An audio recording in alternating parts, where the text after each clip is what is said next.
అండి అందరికీ welcome to our channel. So ఈరోజు నేను మీకు ఒక విషయం చెప్దాం అనుకున్నా. ఏంటంటే నేను ఒక డెసిషన్ తీసుకున్నాను. ఆ డెసిషన్ మీకు షేర్ చేయాలనిపించింది. సో ఇప్పుడు మనకి 1 మంత్ నుంచి హాలిడేస్ ఉన్నాయి కాబట్టి ఈ హాలిడేస్ నేనైతే చాలా వెయిట్ పెరిగాను. సో వెయిట్ తగ్గించుకుందాం అనుకుంటున్నా. 1 మంత్ ఛాలెంజ్ తీసుకుంటున్నా అండి. ఈ ఛాలెంజ్లో ఎంతమంది పార్టిసిపేట్ చేస్తారో నాకు కామెంట్ బాక్స్లో పెట్టండి. సో మీకు రోజు డైట్కి సంబంధించిన బ్రేక్ఫాస్ట్, లంచ్, డిన్నర్ అన్నీ చెప్తాను. నాతో పాటు మీరు కూడా చేద్దాం అనుకున్నారు. నా కామెంట్ బాక్స్లో ఎంతమంది ఛాలెంజ్కి యాక్సెప్ట్ చేస్తారో పెట్టండి.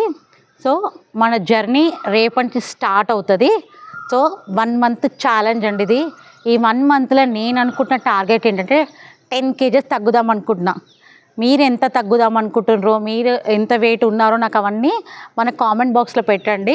పెట్టి నేను చెప్పే డైట్ మీరు ఇట్లా ఖచ్చితంగా పాటిస్తే మాత్రము 100% రిజల్ట్ ఉంటుందండి. ఎందుకంటే మన లైఫ్ స్టైల్ మన చేతిలోనే ఉంది. ఎలా మార్చుకోవాలో, ఎలా చేయాలో.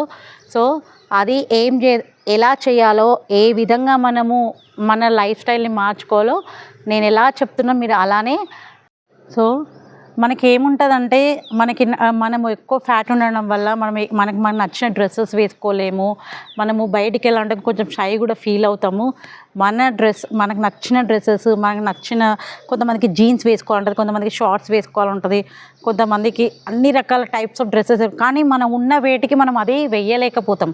కానీ సో ఇప్పుడు నేను చెప్పే డైట్ నేను ఎలా పాటిస్తారో మీరు అలానే చేస్తే మాత్రము ఖచ్చితంగా మీరు 1 మంత్లో, అంటే నేను చెప్పే విధంగా మీరు పాటిస్తే మాత్రం 10 kgs టార్గెట్ అయితే ఉంటుంది. లేదు ఏమైనా స్కిప్ చేయడం కానీ, మీరు మధ్యలో మళ్ళీ తినడం కానీ అవి చేస్తే మాత్రం నేను కూడా ఏం చేయలేను. సో వినండి. సో ఫస్ట్ డైట్, నేను చెప్పే డైట్ ఫాలో అవ్వాలి కంపల్సరీ. మీరు మార్నింగ్ ఆర్ ఈవినింగ్ మీకు ఏ టైం కుడితే ఆ టైం మాత్రము 45 minutes ఎక్సర్సైజ్ అయితే చేయాలి. అది చేస్తేనే రిజల్ట్. 50% ఎక్సర్సైజ్ ఉంటే 50% మన డైట్ ఉంటుంది. సో నేను ఏమనుకుంటున్నాను అంటే రేపటి నుంచి నేను చేయాలనుకున్న డైట్ ఏంటంటే ఇంటర్మిటెంట్ ఫాస్టింగ్ అండి. అది 16 hours ఉంటుంది. సో మనం నైట్ 7 o'clockకి మన డిన్నర్ స్టాప్ చేసి మళ్ళీ నెక్స్ట్ డే మార్నింగ్ 11 o'clockకి మన బ్రేక్ఫాస్ట్ స్టార్ట్ చేయాలి. సో నెక్స్ట్ డే మార్నింగ్ మనము జస్ట్ అదే బ్రష్ చేసుకొని వామ్ వాటర్ తాగొచ్చు. 11:30కి మన బ్రేక్ఫాస్ట్ స్టార్ట్ చేయాలి. ఈ జర్నీలో ఎంతమంది పార్టిసిపేట్ అవుతారో నాతో పాటు వాళ్ళు నా కామెంట్ బాక్స్లో చెప్పండి. ఓకేనా అండి? రేపు మనము మన డైట్ స్టార్ట్ చేద్దాం. ఓకేనా? నాతో పాటు జర్నీ చేస్తారు కదా, చేస్తారనుకుంటున్నాను.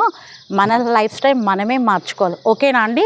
సో ఇంకోటి ఏం విషయం అంటే ఈరోజు మన ఛానల్లో నేను ఒక మంచి juicy double ka meetha sweet చేశాను. అది మన ఛానల్ లింక్ ఓపెన్ చేసి చూడండి. బాయ్ అండి.